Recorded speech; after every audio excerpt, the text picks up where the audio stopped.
Hoje de madrugada, na Via Dutra, o soldado Marcelo Abdallah Neder e outros 2 PMs iam para o trabalho de carro quando foram surpreendidos por homens que assaltavam um caminhão de carga. O crime foi na pista sentido Rio, na altura de Comendador Soares, em Nova Iguaçu. Quando os ladrões perceberam que os ocupantes do veículo eram policiais, atiraram. Marcelo era lotado na UPP do Lins e morreu na hora. O soldado Carlos Roberto Freitas foi atingido na perna e o soldado Bruno Aurélio de Carvalho foi espancado. Os criminosos levaram o carro e as armas dos PMs. Ou seja, em 5 dias, 9 policiais foram baleados. 6 deles morreram. Para falar sobre isso, a gente conversa hoje com o Coronel Ubiratã Ângelo, que foi comandante-geral da Polícia Militar do Rio e hoje é coordenador de segurança humana da ONG Viva Rio. Boa tarde, seja mais uma vez bem-vindo. Eu que agradeço a oportunidade de estar aqui para discutir o assunto. Coronel, por que aparentemente a criminalidade no Rio de Janeiro não tem respeitado mais a polícia? Me permita discordar dessa posição. Pois não. Na verdade, você tem um histórico de morte de policiais. Não há lugar no mundo que eu conheça que morra mais policiais no Rio. Não, mas também que a polícia também não seja mate mais pessoas do que no Rio. Mas o que acontece?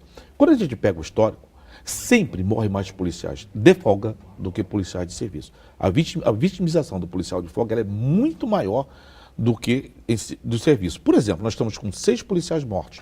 1 estava de serviço. Então, 5 não estavam de serviço. Aliás, deixa eu fazer um adendo. Tem um que estava de serviço, sim, desses 5. Infelizmente, que é um aposentado, né, um reformado, que tem que continuar trabalhando porque não sabe se ganha o salário no mês seguinte. Então, ele estava trabalhando lá em Niterói, me parece, e fazendo escolta de valores. Tá? Mas na atividade policial a coisa é bem diferente. O que acontece? Aqui o crime é muito violento e armado por proteção por causa do alto lucro do tráfico de drogas. Então, no encontro com policiais, eles reagem. Nesse caso de hoje, especificamente, os policiais estavam indo para o seu serviço. Eram 2 da UPP Lins, 1 da UPP Camarista. Estavam num transporte coletivo. Encontraram-se, eles não foram caçados, encontraram-se com alguém que estava praticando um roubo. Mas há efetivamente no Rio de Janeiro lugares onde há uma premiação para bandidos que matem policiais. Se há uma premiação para bandidos que matam policiais, é porque ele sabe que se demole o policial, vai prendê-lo e se enfrentar de igual para igual, você vai ver como vai ficar a estatística. Então, a polícia reage, os policiais são corajosos e não temem. O grande problema que nós temos também é que isso provoca no policial a chamada síndrome do super-homem. Então, morreu um ontem reagindo a um assalto. Morreu um hoje reagindo a um assalto. Eles foram identificados, mas enfrentou. Interessante, eles mataram um só. O outro eles espancaram. Né? Então, por isso que eu reajo muito a essa questão de respeitar ou não respeitar. O temor também faz com que as pessoas ajam agressivamente. Mas isso, uma coisa é fato. Há uma necessidade sempre de que o Estado mostre a mão forte da polícia. Os policiais têm que ser incentivados a não morrer. Isso acha que há um risco de um efeito vingança para justificar essas mortes de policiais mesmo fora do serviço? Esse risco sempre ocorre, sempre pode ocorrer. Ele não ocorre efetivamente numa grande escala por força de efeito dos sistemas de controle e de orientação que a polícia tem, de conversar com os policiais. Na verdade, o que você tem que ter é o seguinte, as abordagens feitas em operações, ela tem que ser sempre em fator de vantagem policial, o que é muito difícil, porque o tiro policial tem regras. O tiro policial não pode ser a esmo, ele tem seletividade, tem que ter uma legalidade e não pode tentar acertar a quem não lhe está agredindo, principalmente que eles acontecem em área urbana.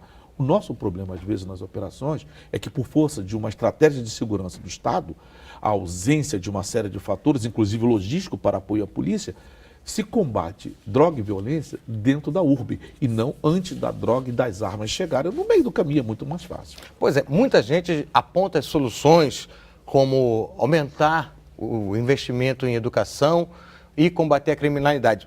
Mas isso, na prática, a gente vê que o efeito não é exatamente aquele desejado. A gente poderia dizer assim, qual é a solução para isso? Qual é a solução para diminuir a violência? A questão da educação ela é fundamental e é necessária, essencial, mas nós temos criminosos bem educados e bem formados. Isso não falta. Aliás, o presídio está cheio de vários, né, que não moravam nas favelas. É fato novo na nossa sociedade. Mas tem uma coisa que é importante, é a oportunidade de realização dos seus sonhos. Muita gente que está envolvida nessa questão do tráfico violento de drogas, e tem gente muito formada ou não, abandonaram a escola e investiram em algo que lhes dá uma projeção de vida, mesmo sabendo que a vida é curta. Tem vários fatores que independem da ação da polícia para que haja um controle do crescimento da criminalidade. A polícia não é responsável pelo aumento do número de criminosos.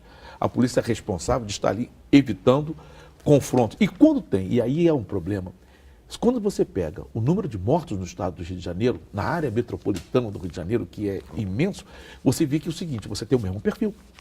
São homens, jovens, pobres, moradores de comunidade, consequentemente, na sua maioria, negros, né, que estão ali ou envolvidos e são mortos por outros envolvidos do mesmo perfil ou pela ação da polícia, cuja base tem o mesmo perfil. Coronel Biratan Ângelo, muito obrigado pela sua participação conosco mais uma vez aqui no Repórter Rio. Eu que agradeço.